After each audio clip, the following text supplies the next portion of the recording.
청하지도 않은 것이 어찌 감히 이 자리에 들어섰느냐? 며느리 은지은지의 싸늘한 목소리가 사랑채 잔칫마당 전체에 울려 퍼졌다. 여봐라, 저 노파를 당장 끌어내거라. 나는 그 자리에서 발이 얼어붙었다. 50명도 넘는 손님들이 일제히 나를 바라보고 있었다. 그때였다. 나는 천천히 행랑채 뒤편 어둠 속으로 걸어갔다. 그리고 품속 깊이 간직해 두었던 봉한 서찰 휴자 한 통을 꺼냈다. 이미 사흘 전부터 써두었던 것이었다. 봉투 겉면에는 딱 한 줄만 적혀 있었다. 최좌윤, 조인, 대감, 친남, 친남. 사람 하나만 처리해 주시지요. 안녕하시오. 나는 한양 남부 훈도방 쉰털펀 언저리에 사는 68 임순덕, 린순덕이라 하오. 지금부터 내가 직접 겪은 믿기 어려운 이야기를 들려드리겠소. 당신은 겉모습만 보고 사람을 판단한 적이 있소? 나는 지금 낡고 습기 찬 초가집 행랑방 한 칸에서 혼자 살고 있어. 옷은 언제나 같은 무명적삼에 빛바랜 남빛 치마를 입고 다니지. 동네 안악들은 나를 그냥 헌그릇이나 주우러 다니는 가난한 노파쯤으로 알고 있소. 아니, 며느리도 그렇게 생각하고 있었소. 생각한 정도가 아니라 뼛속 깊이 확신하고 있었지.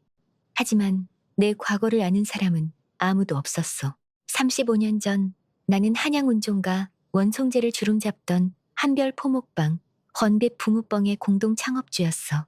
장부와 전략을 총괄하는 도중 도종 고문이자 그 상단 지분의 열에 둘을 쥔 대출자 다 출지자였지.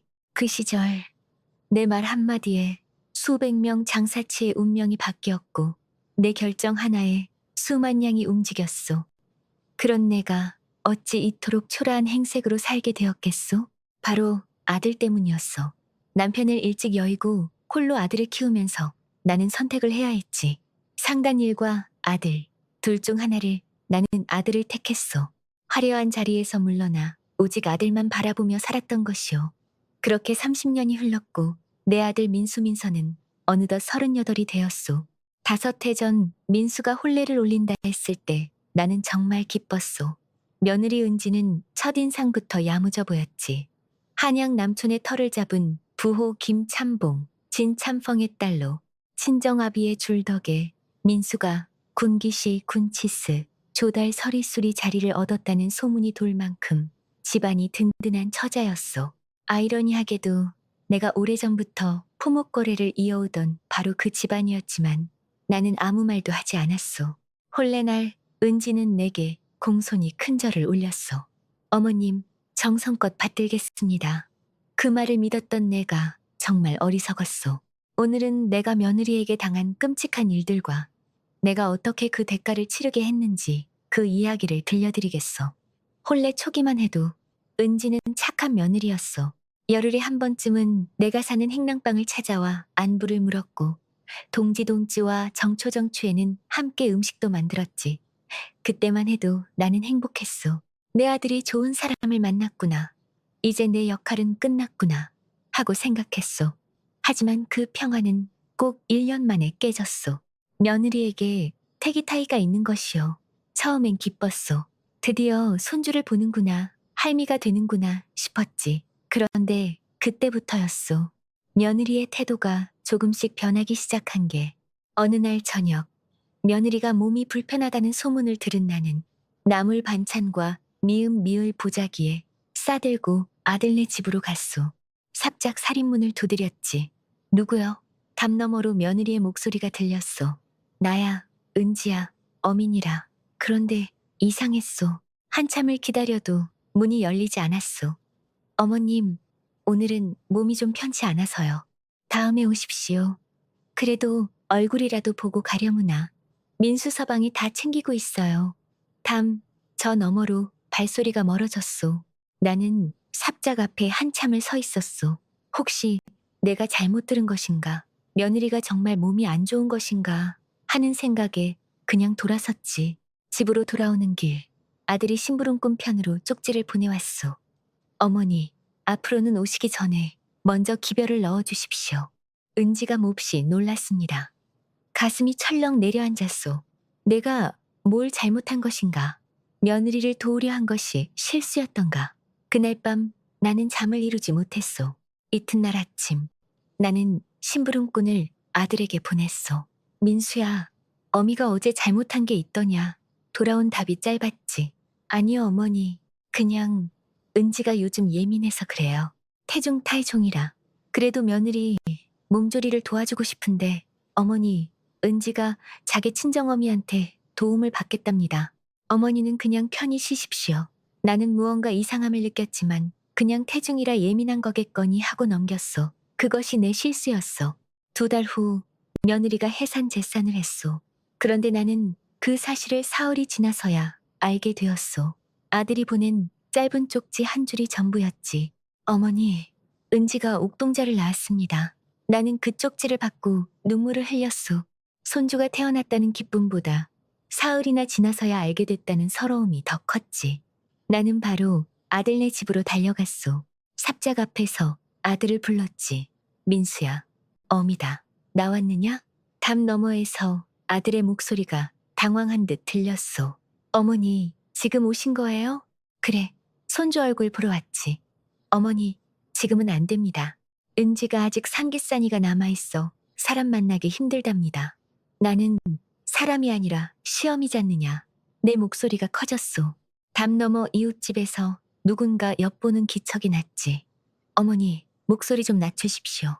나중에 기별을 넣겠습니다. 담 너머 아들의 발소리가 멀어졌소. 나는 그 자리에 주저앉고 싶었소. 하지만 참았지. 사람들이 보고 있었으니까. 나는 삽작 앞돌 위에 앉아 한 시진실천 2시간을 기다렸소.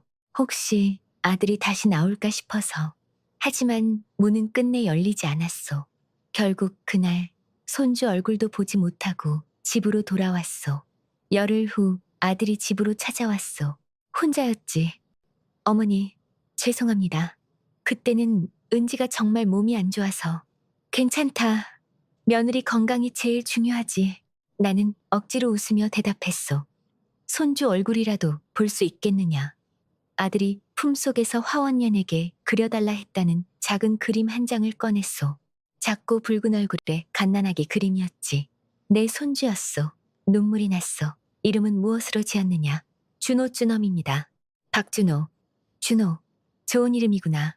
나는 그림을 한참 들여다봤소. 어머니, 이따가 저희 집에 오십시오.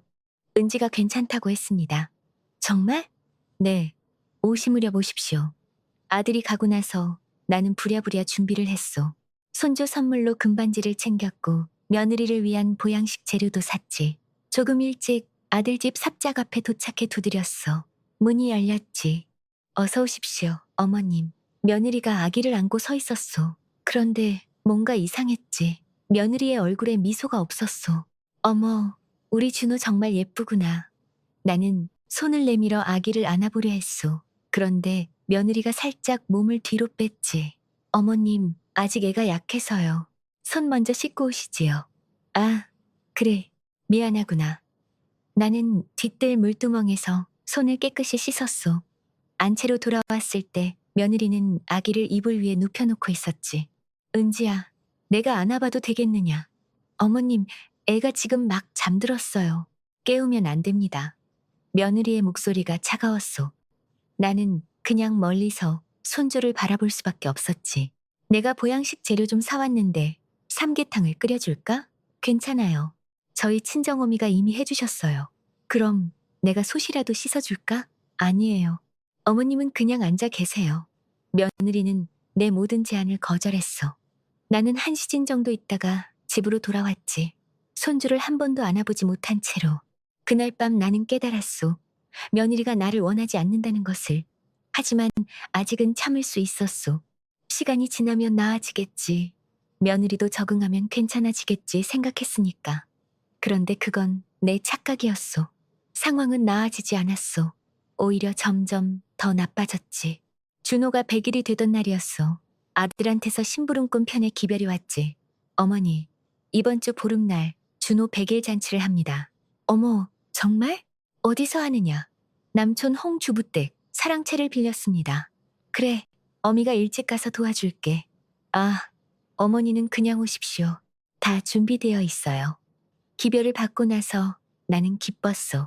드디어 손주 100일 잔치구나. 친척들도 만나고 손주 자랑도 하겠구나 싶었지. 잔치날 아침 나는 새로 지은 옷을 입었소. 손주 할미로서 부끄럽지 않게 정갈한 차림을 준비했지. 100일 선물로 금돌 반지도 챙겼소. 정오 무렵 나는 홍주부댁 사랑채에 도착했소. 그런데 이상했소. 입구에 아무도 없었지. 잔치는 오시오시 정각부터라 했는데 나는 일찍 와서 도와주려 했던 것이오. 사랑채 문을 열고 들어갔소. 그 순간 나는 얼어붙었지. 이미 사람들이 가득 차 있었소. 잔치가 시작되고 있었던 것이오. 어머니, 아들이 나를 보고 다가왔소. 민수야, 옷이 정각이라 하지 않았느냐? 벌써 시작했느냐? 아, 그게 가까운 분들은 일찍 오시라고 말씀드렸거든요. 가까운 분들, 그 말에 가슴이 철렁 내려앉았소. 나는 가까운 사람이 아니라는 뜻인가? 나는 아들의 어미이고 손주의 할미인데 말이지. 자리는 어디냐? 어머니, 저쪽 구석 자리에 앉으십시오. 아들이 가리킨 곳은 사랑채 제일 구석진 자리였소. 촛불도 잘 닿지 않고 사람들 눈에 잘 띄지 않는 곳이었지. 나는 그 자리에 앉았소. 주변을 둘러보니 며느리 쪽 친척들이 주요 자리에 다 앉아 있었소. 며느리 부모님은 신랑 신부 옆 상석 상씨에 앉아 계셨고, 그런데 나는 왜 구석에 앉아 있는 것인가? 잠시 후 집내 집리를 맡은 이가 나섰소. 지금부터 박준호 아기의 100일 잔치를 시작하겠습니다. 먼저 외조모 Y조모께서 준호에게 선물을 전달하시겠습니다. 며느리 어머니가 일어나 준호에게 선물을 주었소. 사람들이 손뼉을 쳤지. 그런데 이상했소. 나는 언제 선물을 주는 것인가?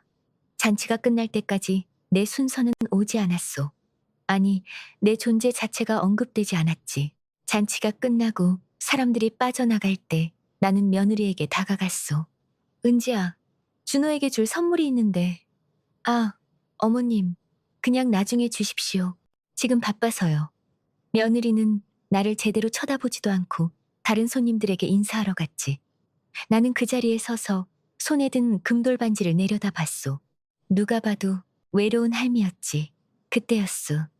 며느리의 친구로 보이는 한 안악이 다가왔소.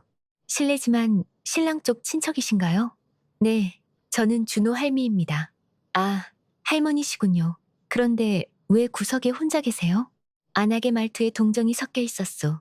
나는 아무 대답도 하지 못했소. 뭐라고 설명해야 할지 몰랐으니까. 집으로 돌아오는 길, 나는 가마 안에서 눈물을 흘렸어. 내 손주의 100일 잔치에서 나는 왜 유령 같은 존재였던가. 그날 밤 아들에게서 심부름꾼 편에 기별이 왔어. 어머니, 오늘 와주셔서 감사합니다. 민수야, 네 어미가 혹시 며느리에게 잘못한 게 있더냐? 잠시 침묵이 흘렀어. 아니요, 어머니. 왜 그러세요? 그럼 왜 어미를 저렇게 대하는 것이냐? 어머니, 다들 어머니께 잘해드리려 했는데요. 나는 더 이상 아무 말도 할 수 없었소. 아들도 모른 척하고 있었으니까. 아니, 정확히는 알면서도 며느리 편을 들고 있었던 것이오. 그로부터 몇 달이 지났소. 나는 아들 집에 거의 가지 않았지. 며느리가 싫어하는 게 느껴졌으니까. 그러던 어느 날이었소. 아들이 직접 찾아왔지. 표정이 심각했소. 무슨 일이냐? 어머니, 사실은 아들이 머뭇거렸지. 뭔데? 말해봐라. 어머니, 이사를 가셔야 할 것 같습니다. 뭐? 나는 귀를 의심했소. 지금 사시는 이 행랑방 말입니다. 다음 달까지 비워주셔야 합니다. 왜? 기간이 아직 남았는데 집주인 댁 형편이 기울어 빨리 비워달랍니다. 그럼 어디로 가란 말이냐? 아들이 잠시 침묵했소. 어머니, 지방으로 가시는 게 어떠세요? 한양은 방세도 비싸고 지방? 시골에 가시면 공기도 좋고 방세도 싸잖아요. 나는 아들을 빤히 쳐다봤소. 민수야, 너 지금 어미더러 한양을 떠나라는 것이냐? 그게 아니라 그럼 뭔데? 손주도 여기 있고 너희도 여기 있는데 내가 왜 지방으로 가야 하느냐? 어머니, 어차피 저희 자주 못 뵙잖아요. 그리고 은지가 며느리가 뭐? 아들이 고개를 숙였소. 은지가 어머니가 너무 자주 오시는 게 부담스럽답니다. 자주? 내가 한 달에 한 번도 안 가는데 그게 자주냐? 어머니, 목소리 좀 낮추십시오. 아니, 나는 지금 화가 나서 그래. 며느리가 뭔데 어미더러 한양을 떠나라는 것이냐? 나는 소리를 질렀소. 아들이 당황한 표정으로 주변을 둘러봤지. 어머니, 이웃들이 다 듣습니다. 들으면 어때? 내가 잘못한 게 뭐가 있어? 나는 눈물이 났소. 아들이 한숨을 내쉬었지. 어머니, 그냥 한 번만 생각해 주십시오. 지방에 가시면 제가 매달 쌀도 보내드리겠습니다. 나는 쌀이 필요한 게 아니야. 내 아들이 필요한 것이고, 내 손주가 보고 싶은 것이라고. 아들은 더 이상 아무 말도 하지 않았소. 그리고 그냥 일어나서 나갔지. 나는 그 자리에 주저앉아 한참을 울었소. 내가 뭘 잘못한 것인가? 아들을 위해 모든 것을 포기하고 살았는데 이게 내가 받아야 할 대접인가? 그날 밤 나는 결심했소. 이사를 가더라도 지방으로는 가지 않겠다고. 한양 안에서 더 싼 방을 알아봐야겠다고 생각했지. 다음 날 나는 집을 알아보러 다녔소. 그런데 한양에서 내가 감당할 수 있는 곳은 반촌 판춘, 근처 낡은 초가 행랑방뿐이었소. 결국 나는 방 한 칸을 구했지. 달새쌀 한 말짜리 작은 방이었소. 곰팡이 냄새가 나고 햇빛도 잘 들지 않는 그런 곳이었지. 이사하는 날 아들이 잠깐 들렀소. 어머니, 여기 너무 열악한 거 아닌가요? 네가 지방 가라고 해서 어쩔 수 없이 여기라도 구한 것이야. 제가 쌀을 더 보내드리겠습니다. 됐어. 나 혼자 살만해. 나는 아들의 도움을 거절했소. 자존심이 상했으니까. 아들은 미안한 표정으로 돌아갔지. 그날 밤 나는 축축한 행랑방에 누워 천장을 바라봤소. 35년 전 나는 한양이 내려다 보이는 기와집 대청마루에서 살았었지. 그런 내가 지금은 이런 곳에서 살고 있다니 쓸쓸한 웃음이 나왔소. 계절이 바뀌었소. 준호가 돌이 되었지. 이번에는 아예 기별도 없었소. 나는 며칠 후에 마을 안악들이 우물가에서 나누는 수군거림을 통해 알게 되었지. 박서리 댁아이 돌잔치가 아주 성대하게 열렸다더군요. 준호가 색동 저고리를 입고 돌잡이를 했는데 붓을 잡았다지 뭐예요. 나는 그 이야기를 들으며 가슴이 무너졌소. 나는 아들에게 심부름꾼 편으로 쪽지를 보냈소. 민수야, 준호 돌잔치를 했다더구나. 잠시 침묵이 흘렀소. 돌아온 답이 짧았지. 어떻게 아셨어요? 마을에서 들었다. 왜 어미에게는 기별을 안 한 것이냐? 어머니, 그게 뭔데? 손주 돌잔치에 친할미를 부르지도 않는 게 말이 되느냐? 어머니, 은지가 조촐하게 하고 싶다 했어요. 양가 부모님만 모시고요. 양가 부모? 그럼 나는 뭔데? 어머니는 은지 부모님이 불편해하실까봐. 나는 쪽지를 쥔 손이 떨렸소. 내가 며느리 부모한테 뭘 잘못했기에 그 사람들이 불편해한다는 것이냐. 아들의 답이 다시 왔소. 어머니, 솔직히 말씀드리겠습니다. 어머니 차림새나 사시는 곳이 은진의 부모님과 격의 안 맞아서요. 그 단어에 머리가 멍해졌소. 격이 안 맞는다고? 네. 은지 아버지가 김찬봉 어른이시잖아요. 그런 분들 앞에서 어머니가 계시면 좀 그렇잖아요. 좀 그래? 내가 뭐가 그런데? 어머니가 행랑방에 사시고 옷도 맨날 똑같은 것을 입으시고 사람들이 오해할 수도 있잖아요. 나는 숨이 막혔소. 내 아들이 나를 부끄러워하고 있었어. 민수야, 너 어미가 왜 이렇게 사는지 알아? 너를 키우느라 내가 무엇을 포기했는지 알기는 해? 어머니, 그건...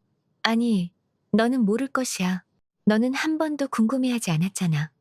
나는 쪽지를 내던졌소. 그리고 낡은 문갑 은샵을 열었지. 거기에는 오래된 명패 민파이 하나가 들어있었소. 한별 포목방, 헌배 부무방, 도중 고문 도종구만, 임순덕, 린순덕. 명패를 손에 쥐고 한참을 바라봤소. 이제 때가 온 것인가. 그날 오후 나는 오랜만에 옷개를 열었소. 제일 안쪽에 비단 치마 저고리가 한 벌 걸려 있었지. 35년 전에 입던 옷이었소. 꺼내서 입어봤소. 약간 헐렁했지만 아직 입을만 했지. 동경을 봤소. 낡은 무명 적삼을 입은 초라한 노파가 아니라 기계 있는 여인이 서 있었소. 나는 오래된 연락처 목록을 뒤졌소. 최재혁, 최자혁, 대감. 35년 전 내 아래에서 장부를 맡던 젊은이였지. 지금은 한 성부 한 청프의 실력자가 되어 이방 리방과 형방 신방을 쥐락펴락하는 막강한 사람이었소. 나는 심부름꾼을 불러 서찰 한 통을 맡겼소. 서찰에는 이렇게 적었지. 대감, 오랜만이요. 소생 임순덕이 한 가지 부탁을 드리려 하오. 만나주시겠소? 이튿날 새벽 심부름꾼이 답서를 가지고 왔지. 고문마님, 당장 들어오십시오. 언제라도 환영합니다. 나는 그 답서를 보며 오랜만에 입꼬리가 올라갔어. 이틀 후 나는 최 대감의 사랑채를 찾아갔어. 대감은 나를 보자마자 자리에서 일어나 두 손을 맞잡았어. 고문마님, 정말 오랜만입니다. 그동안 어디 계셨습니까? 잘 지냈습니다. 대감님은 안녕하셨어? 덕분에 잘 지냈습니다. 앉으시지요. 나는 대청에 앉았어. 비자비즈가 차를 내왔지.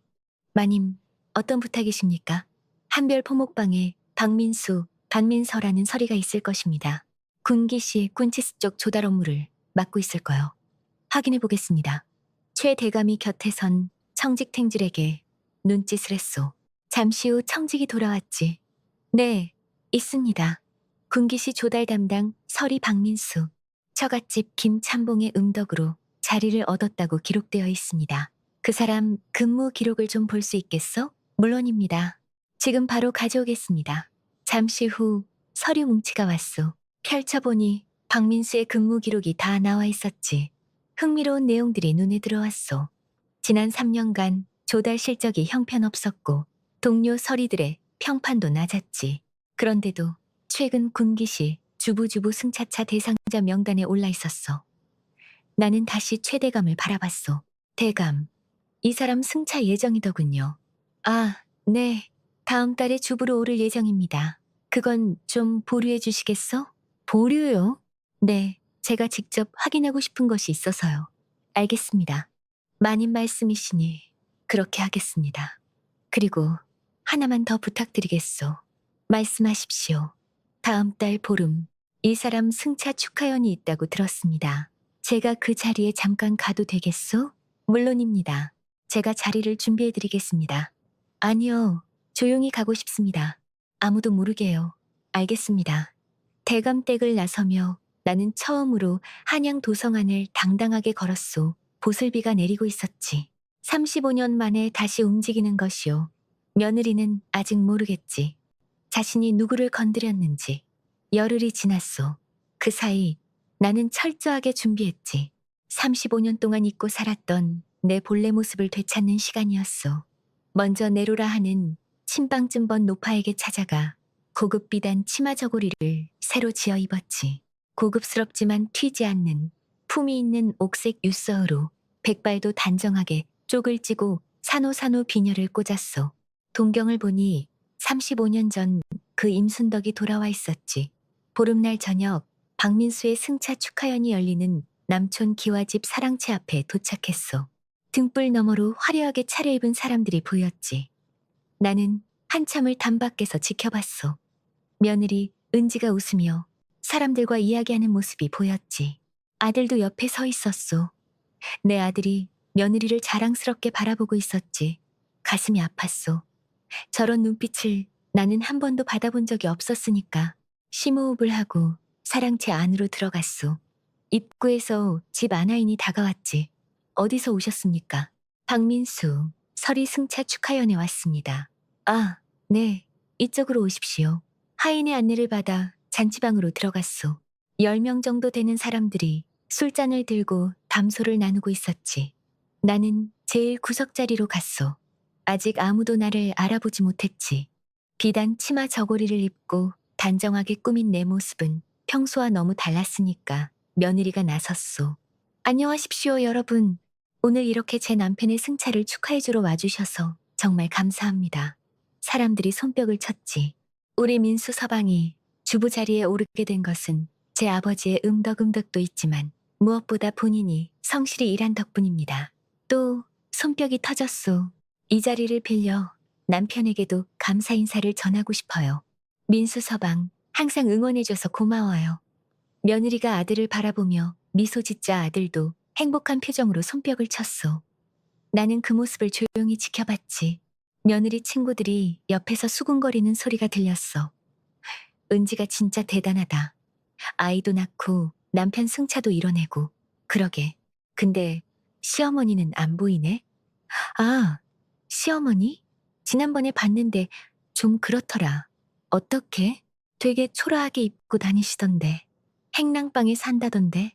어머, 진짜? 그럼 은지가 시집살이는 안 하겠네? 당연하지. 그런 시어머니면 안 모시는 게 낫지. 웃음소리가 들렸소. 나는 주먹을 꽉 쥐었지. 숨을 깊이 들이마셨소. 아직은 참아야 했지. 며느리의 인사말이 계속되었소. 그리고 저를 낳아주신 부모님께도 감사드립니다. 특히 아버지께서 항상 응원해 주셔서 여기까지 올 수 있었어요. 그리고 시댁에서도 이해해 주시고요. 시댁에서 이해해 줬다고? 나는 귀를 의심했소. 며느리가 언제 나에게 이해를 구한 적이 있었던가. 오히려 나를 쫓아낸 것밖에 없는데 잔치가 무르익어갈 무렵이었소. 민수의 상관으로 보이는 자가 잔을 들었지. 박민수 주부 정말 축하하네. 군기시의 자랑일세. 사람들이 다시 손뼉을 쳤소. 그때였소. 사랑채 입구 쪽이 소란스러워졌지. 나도 고개를 돌려봤소. 그리고 숨이 덧섰소. 입구에 내가 서 있었으니까. 아니, 정확히는 또 다른 할미 한 분이 들어오고 있었소. 낡은 무명 적삼에 빛바랜 치마를 입은 할미였지. 내가 평소에 입던 바로 그 차림이었소.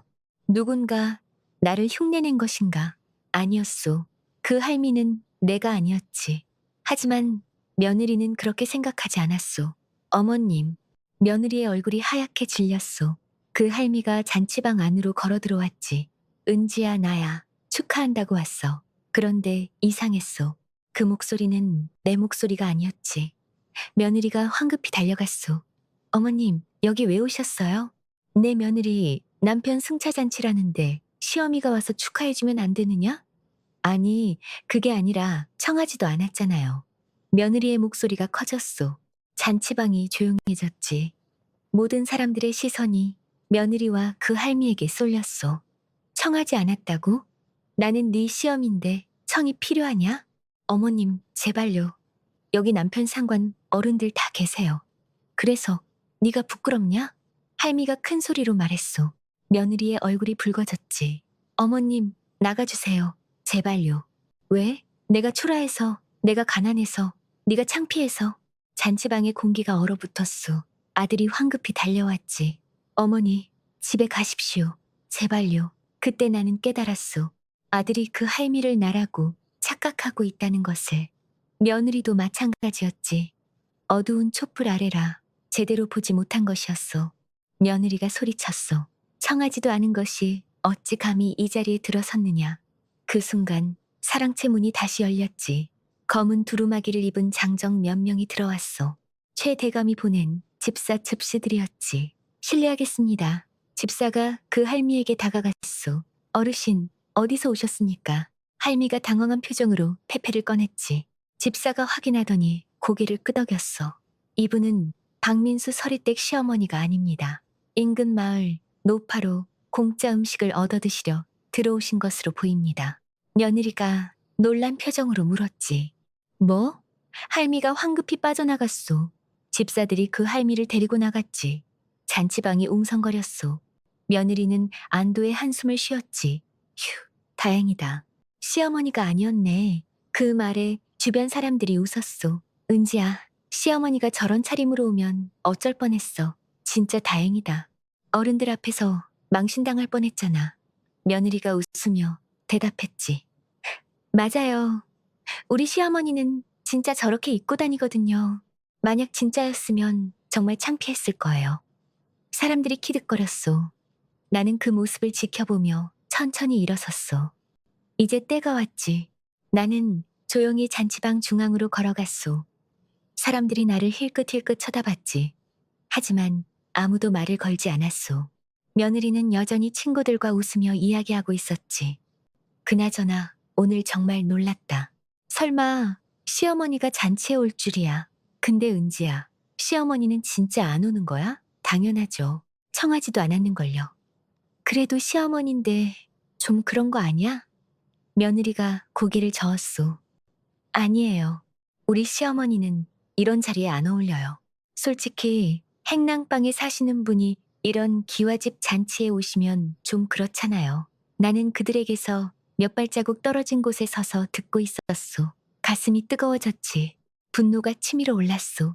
며느리의 친구 한 명이 나를 발견했지. 저기, 저분은 누구세요? 며느리가 나를 돌아봤소. 그런데 이상했지. 며느리는 나를 알아보지 못했소. 글쎄요. 누구시지? 최대감댁 쪽 분인가? 며느리가 내게 다가왔지. 실례지만 어느 댁에서 오셨어요? 나는 대답하지 않았소. 그냥 며느리를 똑바로 쳐다봤지. 며느리가 조금 불편한 표정을 지었소. 혹시 저희 쪽 손님이 아니신가요? 아닙니다. 내가 처음으로 입을 열었소. 며느리가 눈을 크게 떴지. 어머님, 그제야 며느리가 나를 알아봤소. 얼굴이 하얗게 질렸지. 어머님? 며느리의 목소리가 떨렸소. 주변 사람들이 웅성거리기 시작했지. 저분이 시어머니야? 어머, 전혀 다른 사람 같은데? 차림새도 완전 달라. 며느리가 황급히 내 팔을 잡았소. 어머님, 왜 오셨어요? 청하지 않았잖아요. 너 방금 뭐라고 했지? 나는 차가운 목소리로 물었어. 행랑방에 사는 사람은 이런 잔치에 안 어울린다고 했지. 며느리의 얼굴이 더 하얗게 질렸지. 그건 내가 창피해서 청하지 않은 것이지? 어머님, 목소리 좀 낮추십시오. 사람들이 다 듣잖아요. 며느리가 작은 목소리로 말했소. 하지만 나는 목소리를 낮추지 않았소. 들으면 어때? 사실인데. 어머님, 나가주세요. 제발요. 여기 어른들 다 계신다고요.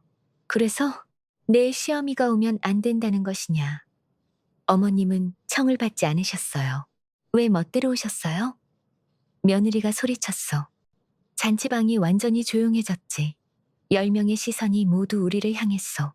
아들이 달려왔지. 어머니, 제발 집에 가십시오. 민수야, 어머니, 왜 이러세요? 은지가 싫다고 했잖아요. 아들의 말에 나는 숨이 막혔소. 너까지 그러느냐? 어머니, 여기는 어른들 자리예요. 어머니 오실 곳이 아닙니다. 내가 며느리 남편 승차를 축하하러 왔는데 그게 잘못이냐? 축하는 나중에 하세요.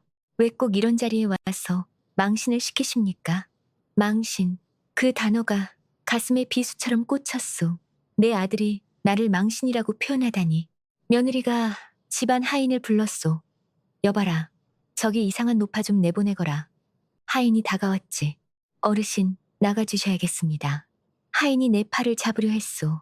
그 순간 사랑채 문이 다시 열렸지. 이번에는 검은 두루마기를 입은 장정들이 여럿 들어왔소. 최 대감이 보낸 집사들이었지. 분위기가 심상치 않았어. 맨 앞에 선 집사가 아들을 향해 걸어왔지. 박민수 서리님이신가요? 네. 그런데 누구십니까? 최 좌윤대감댁 수석집사 이민호 리미너입니다. 아들의 얼굴이 굳었소. 수석집사요? 무슨 일로? 잠깐 밖에서 말씀드리겠습니다. 지금이요? 제 잔치 중인데요. 죄송하지만 급한 일입니다. 집사의 목소리가 차가웠소. 아들이 불안한 표정으로 밖으로 나갔소. 잔치방이 다시 웅성거렸지. 무슨 일이지? 최대감댁 집사가 왜 저렇게 찾아왔지? 나는 조용히 미소 지었소. 이제 시작이요. 한식경 시킨 후 아들이 다시 들어왔소. 얼굴이 새하얗게 질려 있었지. 손이 떨리고 있었소. 민수야, 무슨 일이야? 며느리가 물었지만 아들은 대답하지 않았지. 그냥 멍하니 서 있었소. 집사가 잔치방 안으로 들어왔소. 그리고 헛기침을 했지. 죄송합니다만 오늘 잔치는 여기서 파다는 것이 좋겠습니다. 네? 무슨 소리요? 민수의 상관이 항의했소. 박민수 서리의 군기시 주부 승차가 취소되었습니다. 잔치방이 술렁였지. 취소? 왜요? 공무 비위, 페이위 사항이 발견되었습니다. 자세한 내용은 사흘 후 관하에서 공표하겠습니다. 아들이 비틀거렸소. 며느리가 아들을 붙잡았지. 무슨 공무 비위예요? 제 남편은 아무것도 잘못한 것이 없어요. 죄송합니다. 더 이상은 말씀드릴 수 없습니다. 집사가 고개를 숙이고 나갔소. 잔치방이 완전히 난장판이 되었지. 사람들이 수군거리기 시작했소. 뭐야? 승차 취소? 분명히 뭔가 문제가 있었던 것 아니야? 관할 물건이라도 빼돌린 건가? 며느리가 울음을 터뜨렸지. 아니에요. 저희는 아무것도 안 했어요. 하지만 사람들은 믿지 않는 눈빛이었어. 하나 둘 자리를 떠나기 시작했지. 나 먼저 갈게. 나도. 한식경 만에 잔치방이 텅 비었소. 남은 것은 며느리, 아들, 그리고 나뿐이었지. 며느리가 나를 노려봤소. 어머님이 무슨 짓을 하신 것입니까? 내가? 나는 태연하게 대답했소. 네, 분명 어머님이 뭔가 하신 것이잖아요. 나는 아무것도 안 했어. 네가 한 일에 대한 대가를 받는 것뿐이야. 며느리가 내 앞으로 다가왔소. 눈이 충혈되어 있었지. 어머님이 최 대감 댁에 무엇을 하신 것입니까? 대체 무슨 짓을 하신 것이냐고요? 은지야, 나는 차가운 목소리로 말했소. 너 방금까지 나를 뭐라고 했지? 행랑방에 사는 노파라고, 초라하다고, 창피하다고 했지. 하인도로 나를 끌어내라고 했지? 며느리가 입술을 깨물었소. 사람들 앞에서 나를 이상한 노파라고 했지? 어머님, 저는 그냥 뭐? 시어미가 창피해서 쫓아낸 것이잖아? 나는 한 걸음 더 다가갔소. 며느리가 뒤로 물러섰지. 너는 5년 동안 나를 무시했어. 손주 100일 잔치에도 안 불렀고 돌잔치에도 안 불렀지. 나를 쓰레기 취급했어. 어머님, 그건 오해예요. 오해? 내가 직접 다 들었어. 며느리의 얼굴에서 혈색이 완전히 사라졌어. 주변 공기가 무거웠어. 사랑채 안은 촛불만 흔들리고 있었지만 왠지 숨이 막혔어. 촛불빛이 며느리의 창백한 얼굴을 비추고 있었지. 나는 며느리의 눈을 똑바로 바라봤소. 너 지금 떨고 있구나. 며느리의 손이 부들부들 떨리고 있었지. 입술도 파르르 떨렸소. 바로 그 순간이었다. 나는 품속에서 봉한 서찰 수자를 천천히 꺼냈다. 그리고 조용히 생각했다. 나는 이 순간을 35년 동안 기다려왔다. 아들이 나와 며느리 사이에 섰소. 어머니, 그만하십시오. 은지가 잘못했어요. 제가 사과하겠습니다. 넌 닥쳐라. 나는 아들을 차갑게 쳐다봤소. 넌 지난 5년 동안 뭘 했느냐. 내 며느리가 내 어미를 능욕하는 것을 보고만 있었잖아. 손주 100일 잔치 때 나를 구석에 앉혀놓고도 아무 말을 안 했지. 며느리가 나를 쫓아낼 때도 네가 말했잖아. 어머니, 제발 가시라고. 아들이 고개를 숙였소. 죄송합니다, 어머니. 이제 와서 미안하다고? 너무 늦었어. 나는 서찰의 봉투를 며느리에게 보여줬소. 거기에는 한성부 최재혁 대감의 붉은 관인관인이 찍혀 있었지. 며느리의 얼굴이 더 하얗게 질렸소. 최좌윤 대감님 인장이? 맞아. 한성부 실력자이신 최 대감이지. 어떻게 어머님이 최 대감님과 궁금해? 나는 천천히 말했소. 며느리가 벌벌 떨기 시작했지. 어머님, 설마가 아니야. 확실해. 나는 서찰을 품속에 넣었소. 너 지금까지 누구를 건드렸는지 알고나 있었느냐?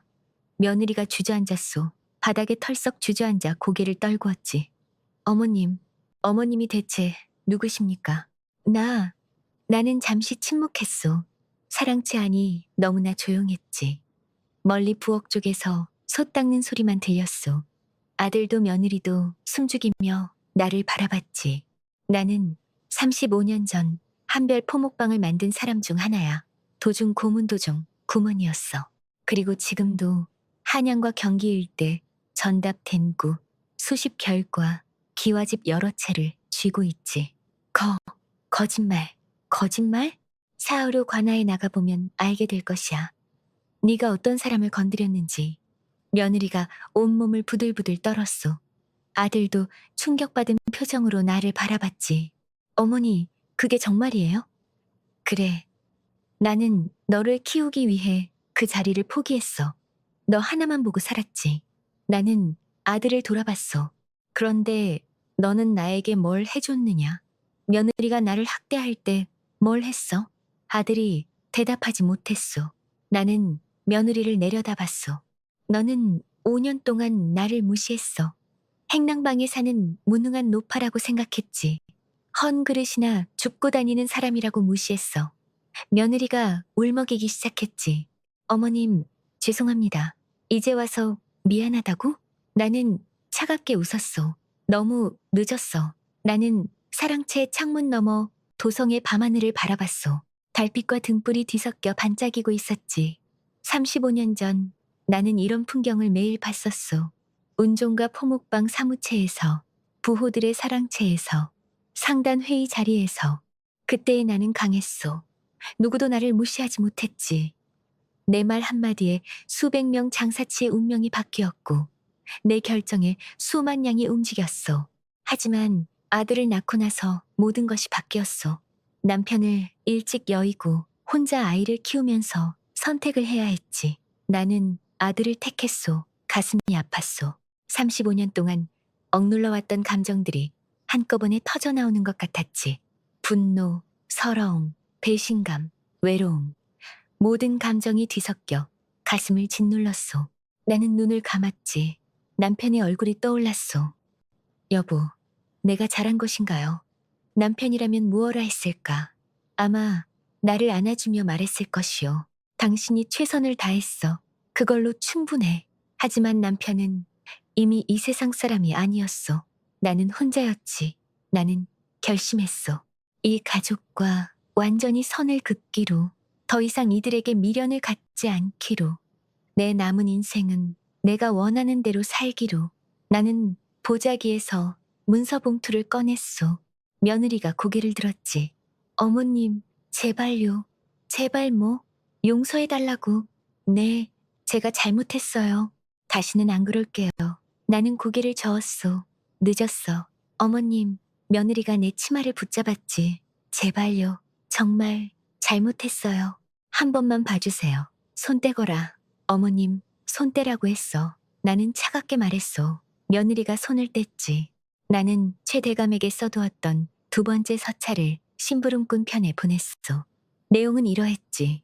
대감, 박민수 건은 승차 취소만으로는 부족합니다. 군기시, 서리직에서 파면, 밤연해 주십시오. 그리고 향청따, 불량 명부에 기재하여 다시는 관아일을 못하게 해주십시오. 잠시 후 심부름꾼이 답서를 가지고 돌아왔지. 알겠습니다, 마님. 즉시 처리하겠습니다. 며느리가 비명을 질렀소. 안 됩니다. 어머님, 제발요. 나는 며느리를 무시하고 계속 말했소. 그리고 하나 더. 나는 봉투에서 다른 문서를 꺼냈지. 이게 무엇입니까? 아들이 물었소. 열어봐. 아들이 떨리는 손으로 문서를 펼쳤지. 안에는 토지 문기, 두디 문기와 가옥 문기가 들어있었소. 이건 아들의 손이 멈췄지. 남촌 기와집 문기다. 네가 지금 살고 있는 그 집 말이야. 며느리와 아들이 동시에 숨을 멈췄어. 그 집 명의가 내 이름으로 되어 있어. 내가 20년 전에 사돈 집이지. 너희한테 싸게 세를 준 것이야. 세상에. 며느리가 머리를 감싸쥐었어.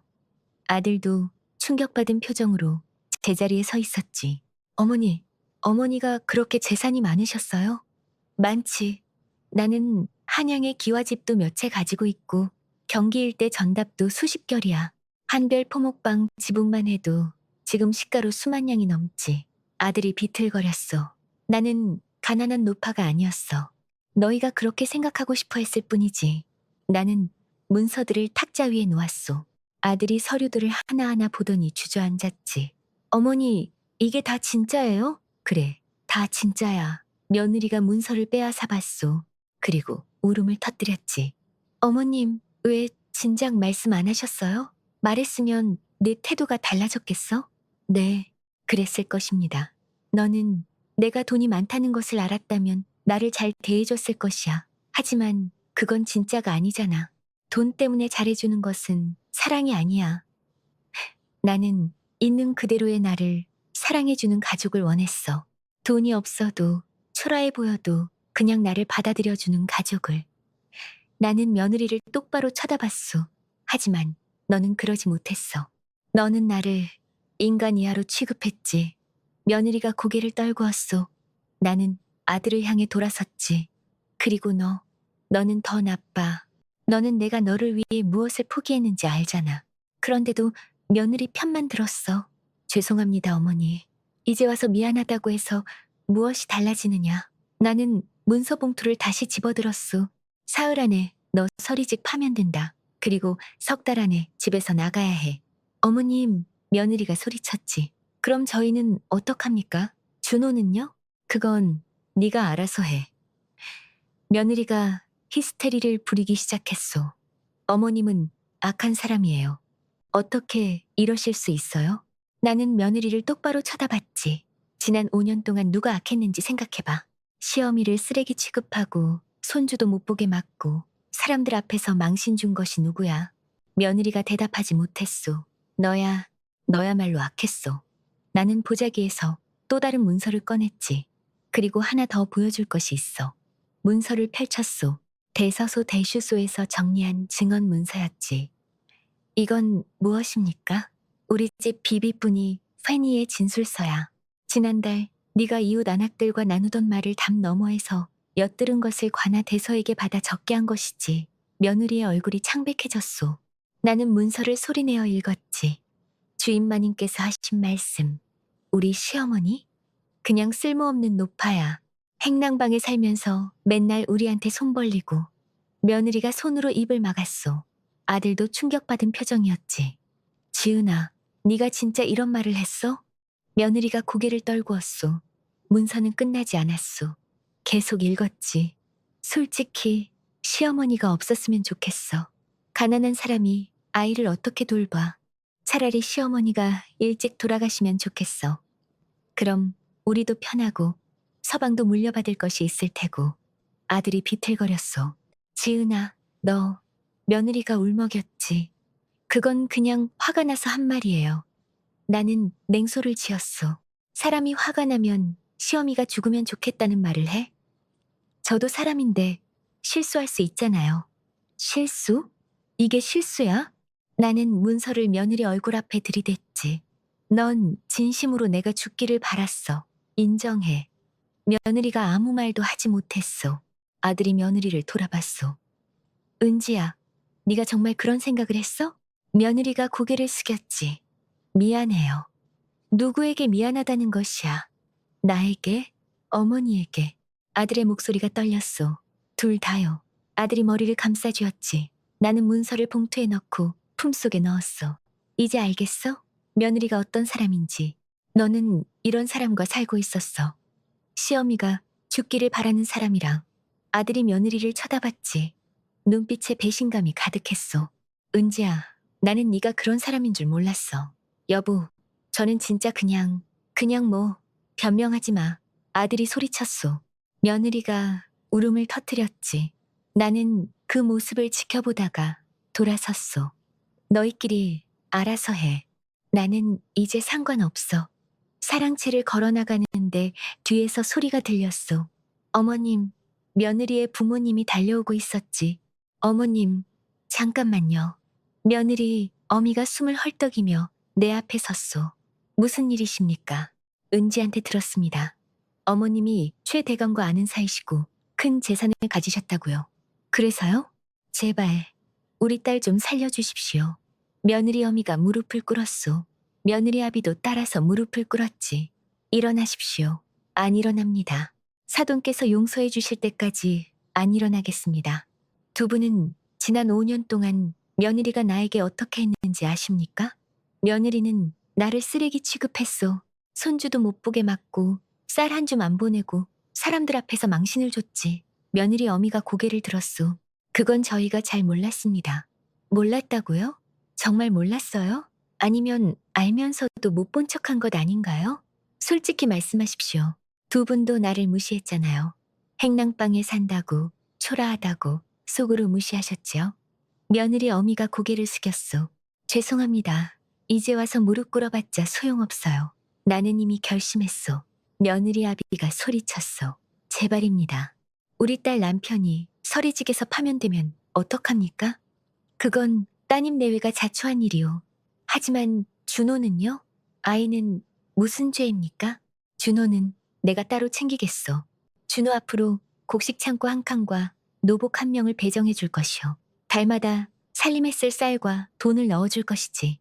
하지만 따님 내외에게는 한 푼도 안 가겠소. 며느리 부모님이 눈을 크게 떴소. 그리고 따님 부부는 다시는 내 손주를 만나지 못하게 할 것이오. 그게 무슨 말씀이십니까? 관아에 고소장을 올려 아이 양육을 내가 맡겠소. 며느리가 비명을 질렀소.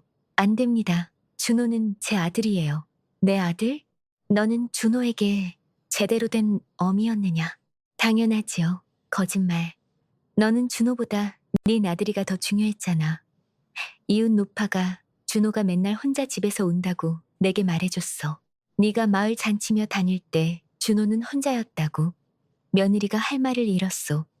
나는 보자기에서 또 다른 문서를 꺼냈지. 이게 무엇입니까? 인근 서당 훈장님의 진술서야. 준호가 서당에서 맨날 운다고 했어. 어미가 보고 싶다고. 너는 한 번도 제때 준호를 데리러 가지 않았어. 항상 이웃집 노파에게 맡기거나 혼자 내버려뒀지. 며느리가 눈물을 흘렸소. 그건 어쩔 수 없었어요. 살림이 바빠서 어쩔 수 없었다고? 너는 어미 자격이 없어. 나는 준호를 제대로 키울 것이야. 너희 같은 부모 밑에서는 안 돼. 나는 문서를 다시 집어넣었소. 사흘 후 관아에 고소장을 올릴 것이오. 며느리가 완전히 무너졌지. 안 됩니다. 준호 없이는 못 살아요. 그럼 진작에 잘하지 그랬어. 나는 차가운 목소리로 말했소. 며느리 부모님이 다시 머리를 조아렸지. 사돈, 제발 다시 한 번만 생각해 주십시오. 생각은 이미 다 했소. 이제 끝났습니다. 나는 그들을 지나쳐 걸어갔소. 뒤에서 울부짖는 소리가 들렸지만 돌아보지 않았지. 사랑채 문을 열고 나가는 순간 차가운 밤 공기가 얼굴을 스쳤어. 깊게 숨을 들이마셨지. 35년 만에 처음 느끼는 자유로움이었어. 마당 밖에 가마가 한 채가 서 있었지. 최 대감이 보낸 것이었어. 교군이 문을 열어줬지. 고문마님, 모시겠습니다. 감사합니다. 나는 가마에 올랐소. 가마가 출발하자 뒤에서 며느리와 아들이 소리치며 쫓아오는 것이 보였지. 어머님, 잠깐만요. 며느리가 내 앞을 막아섰소.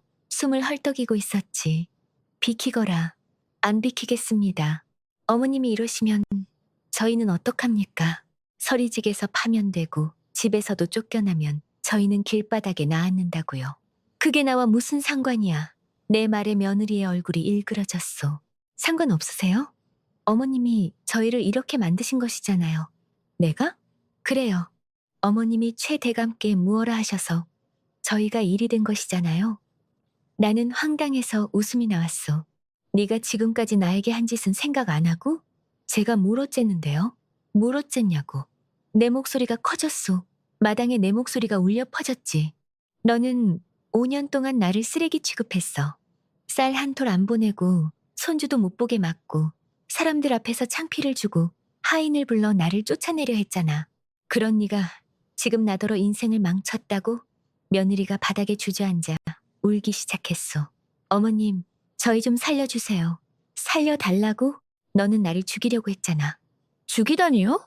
그래, 죽이려고 했어. 정신적으로 나를 죽였다고. 나는 며느리를 내려다봤어. 너는 5년 동안 나를 학대했어.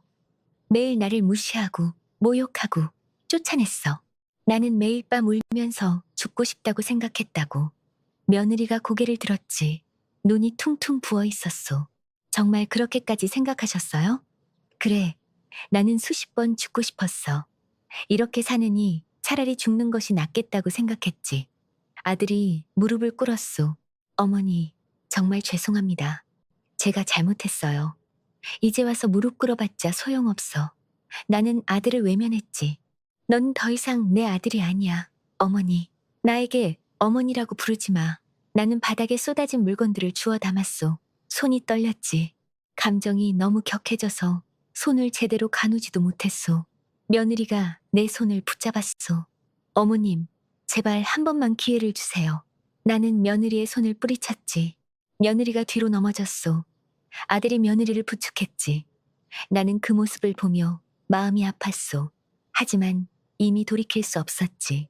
너희는 나를 사람으로 대해주지 않았어. 이제 나도 너희를 가족으로 대하지 않을 것이야. 나는 보자기에서 또 다른 문서 봉투를 꺼냈소. 이게 무엇입니까? 아들이 물었지. 안에는 대소소에서 작성한 재산 상속 포기 문기가 들어있었소. 이건 상속 포기 문기? 그래. 나는 너에게 한 푼도 물려주지 않을 것이야. 내 재산은 전부 가난한 백성들과 절에 보낼 것이야. 너에겐 상속받을 권리를 박탈하겠어. 아들의 얼굴이 새하얗게 질렸지. 어머니, 저는 돈이 필요해서가 아니라 거짓말하지 마.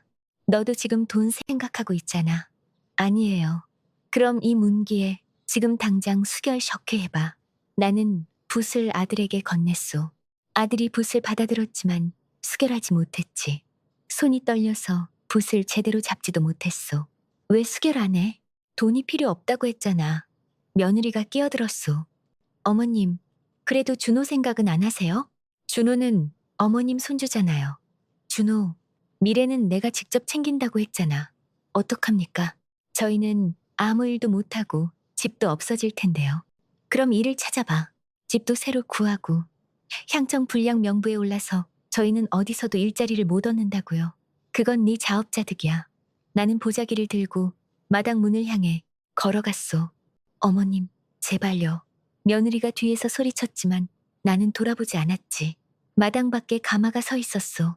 교군이 문을 열어줬지. 나는 가마에 올랐소. 가마가 출발하자 뒤에서 며느리와 아들이 소리치는 것이 보였지. 하지만 나는 앞만 봤소. 뒤를 돌아볼 이유가 없었으니까. 가마 안은 조용했소. 나는 가마창 너머를 바라봤지. 한양 도성의 달빛과 등불이 빠르게 지나갔소. 눈물이 흘렀지. 하지만 슬픈 눈물은 아니었소. 시원한 눈물이었지. 35년 동안 억눌러왔던 감정이 터져 나온 것 같았소. 가슴이 뻥 뚫린 기분이었지. 교군이 나를 힐끗 쳐다봤소. 괜찮으십니까, 마님? 네, 괜찮습니다. 나는 눈물을 닦았지. 아주 괜찮아요. 정말 괜찮았소. 아니, 괜찮은 정도가 아니었지. 5년 동안 참았던 것이 한순간에 해소된 기분이었소. 쪽지들이 심부름꾼 편으로 밀려 들어왔소. 어머니, 제발 저희 말 좀 들어주십시오. 어머님, 죄송합니다. 다시 한 번만 기회를 주세요. 어머니, 저 정말 반성하고 있어요. 어머님, 준호가 보고 싶다고 울고 있어요. 나는 쪽지들을 보다가 모두 촛불에 태웠소. 더 이상 볼 필요가 없었지. 가마가 큰 기와집 앞에 멈췄소. 도착했습니다, 마님. 나는 가마에서 내렸소. 기와집을 올려다봤지. 내 소유의 기와집이었소. 35년 만에 돌아온 내 자리였지. 2달이 지났소. 그동안 많은 일이 있었지. 민수는 군기시 서리직에서 파면되었소. 향청 불량 명부에 기재되어 한양 어디서도 관아 일을 맡지 못하게 되었지. 기와집에서도 쫓겨났소. 세계약 위반으로 위약금이 공제되어 보증금도 돌려받지 못했지. 결국 아들 내외는 반촌 근처 낡은 초가 방 한 칸으로 이사를 갔소. 준호와 함께였지. 그런데 그 방은 가족이 함께 살기에는 너무 좁았소. 결국 며느리 부모님 집으로 들어갔지. 며느리 부모님도 처음에는 반대했지만 어쩔 수 없었소. 딸이 갈 곳이 없었으니까 나는 관아에 고소장을 올렸소. 제출한 증거들이 압도적이었지. 며느리의 아이 방임기록, 준호를 혼자 집에 방치했다는 이웃 노파의 증언, 며느리가 시어미를 능욕한 비보니의 진술서, 며느리가 나를 모욕한 이웃 안악들의 증언들. 관아는 단 2번의 심리 섭리 끝에 판결을 내렸소. 준호의 양육은 내가 맡기로 했지. 며느리는 한 달에 한 번, 2시즌씩만 준호를 만날 수 있게 되었소. 물론 내 감독 하에서만. 판결이 나던 날 며느리는 관아에서 울부짖었소. 안 됩니다. 제 아들이에요. 하지만 관원관녀는 냉정했지. 귀하는 아이에게 적절한 양육 환경을 제공하지 못했습니다. 이 판결은 아이의 복리 분리를 위한 것입니다. 며느리는 그 자리에서 쓰러졌소. 아들이 며느리를 부축해서 밖으로 나갔지. 나는 그 모습을 지켜보며 아무 감정도 느끼지 않았소. 이미 마음의 문을 닫았으니까. 며칠 후 준호를 데리러 며느리 부모님 집에 갔소. 삽작을 두드렸지. 며느리 어미가 문을 열었소. 어서 오십시오. 목소리가 풀이 죽어 있었지. 안채에는 며느리가 멍하니 앉아 있었소. 머리는 산발이었고 얼굴에는 생기가 없었지. 준호, 어디 있소? 방에 있습니다. 방문을 열자 준호가 장난감을 가지고 놀고 있었지. 준호야, 할미. 준호가 나를 보고 환하게 웃었소. 달려와서 내 다리를 안았지. 할미, 보고 싶었어요. 할미도 보고 싶었다. 우리 준호. 나는 준호를 안아 올렸어. 며느리가 방 밖에서 울고 있었지. 준호야, 어미가 사랑해. 준호가 며느리를 쳐다봤소. 어미, 왜 울어요? 어미는 괜찮아. 며느리가 눈물을 닦으려 했지만 계속 흘러내렸지. 나는 준호를 데리고 집을 나왔어. 가마에 준호를 태우는데 며느리가 따라 나왔지. 어머님, 준호, 잘 부탁드립니다. 며느리의 목소리가 떨렸어. 당연히 잘 키울 것이오. 걱정 마시오. 어머님, 정말 죄송했습니다. 며느리가 고개를 깊이 숙였지. 이번에는 진심이 느껴졌소. 하지만 나는 대답하지 않았지. 이미 용서할 마음이 없었으니까. 가마가 출발했소. 뒤로 며느리가 그 자리에 서서 우는 모습이 보였지. 하지만 나는 앞만 봤소. 준호가 내 손을 잡았소. 할미, 이제 할미 집에 사는 거예요? 그래, 할미랑 같이 살 것이야. 와, 좋아요. 준호가 환하게 웃었지. 그 웃음을 보니 가슴이 따뜻해졌어. 이제 준호를 진짜 사랑으로 키울 수 있을 것 같았지. 한 달 후 며느리가 찾아왔어. 정해진 면접 날이었지. 며느리는 많이 변해 있었어. 머리를 단정하게 빗었고 분을 바르지 않은 맨 얼굴이었지만 눈빛만큼은 진지했지. 어머님, 준호 잘 있었어요? 네, 잘 지내고 있어. 볼 수 있을까요? 물론이요. 들어오십시오. 며느리가 집 안으로 들어왔소. 내가 사는 곳은 한양의 고급 기와집이었지. 며느리가 살던 곳보다 2배는 더 넓었소. 여기가 어머님 집이에요? 정말 넓군요. 준호가 안채에서 놀고 있었지. 어미, 준호가 달려왔소. 며느리가 준호를 꽉 안았지. 눈물을 흘렸소. 2시즌 동안 며느리는 준호와 놀았소. 책도 읽어주고 장난감도 같이 가지고 놀았지. 시간이 되자 며느리가 일어났소. 준호야, 어미 이제 가야 해. 벌써요? 더 놀아요. 다음에 또 올게. 약속해. 며느리가 준호에게 볼 뽀뽀를 했지. 그리고 나를 돌아봤소. 어머님, 감사합니다. 그리고 정말 죄송합니다. 며느리가 깊게 절을 했지. 이번에는 진심이었소. 하지만 나는 여전히 대답하지 않았지. 며느리가 집을 나갔소. 삽자기 다치는 소리가 들렸지. 준호가 내 옆에 섰소. 할미, 어미 언제 또 와요? 다음 달에 올 것이야. 매일 오면 안 되나요? 안 되지. 한 달에 한 번이야. 왜요? 그게 규칙이야. 준호가 고개를 갸웃거렸소. 나는 준호의 머리를 쓰다듬었지. 준호야, 할미가 맛있는 것 해줄게. 와, 좋아요. 준호가 환하게 웃었어. 그 웃음을 보니 내 선택이 옳았다는 확신이 들었지. 어느 날 최 대감에게서 심부름꾼 편에 서찰이 왔어. 마님, 오랜만입니다. 다음 보름날 도중 회의에 참석하실 수 있으십니까? 중요한 안건이 있어서 대주주이신 마님께서 꼭 참석하셔야 합니다. 나는 잠시 고민했소. 35년 동안 손 놓고 있던 상단 일이었지. 다시 시작할 수 있을까? 나는 답서를 써 심부름꾼 편에 보냈소. 알겠습니다. 참석하겠습니다. 보름날 나는 한별 포목방 도중 회의에 참석했소. 회의방에 들어서자 상단 어른들이 모두 일어나 인사했지. 고문마님, 오랜만입니다. 안녕하십시오. 나는 자리에 앉았지. 회의가 시작되었소. 상단의 앞날 전략, 세상권 진출, 인원 개편 등 여러 안건이 논의되었지. 나는 조용히 듣고 있다가 입을 열었소. 제 의견을 말씀드리겠습니다. 모두가 나를 쳐다봤지. 저는 35년 전 이 상단을 만들 때부터 함께했습니다. 그때 우리의 목표는 단순히 돈을 버는 것이 아니었어. 백성들에게 희망을 주는 상단을 만드는 것이었지. 어른들이 고개를 끄덕였어. 하지만 요즘 한별 포목방을 보면 그 정신이 많이 희석된 것 같소. 이익만 추구하고 사람은 뒷전이 된 것 같아요. 회의방이 조용해졌지. 저는 앞으로 이 상단이 다시 초심으로 돌아가길 바랍니다. 사람을 먼저 생각하는 상단, 백성에게 진정으로 기여하는 상단 말이오. 최 대감이 고개를 숙였소. 마님 말씀이 옳습니다. 그리고 하나 더 제안이 있소. 말씀하십시오. 상단 산하에 의민계 이민치를 만들고 싶소. 나처럼 어려운 노인들, 학대받는 어르신들을 돕는 모임이요. 어른들이 수긍했지. 좋은 생각입니다. 마님. 즉시 추진하겠습니다. 감사합니다. 회의가 끝나고 나는 회의방을 나왔소. 가슴이 벅찼지. 35년 만에 다시 내 목소리를 낸 기분이었소. 집으로 돌아오니 준호가 기다리고 있었소. 할미, 어디 갔다 왔어요? 할미, 상단 회의에 갔다 왔어. 할미도 상단에 다녀요? 그럼 할미도 일하는 사람이야.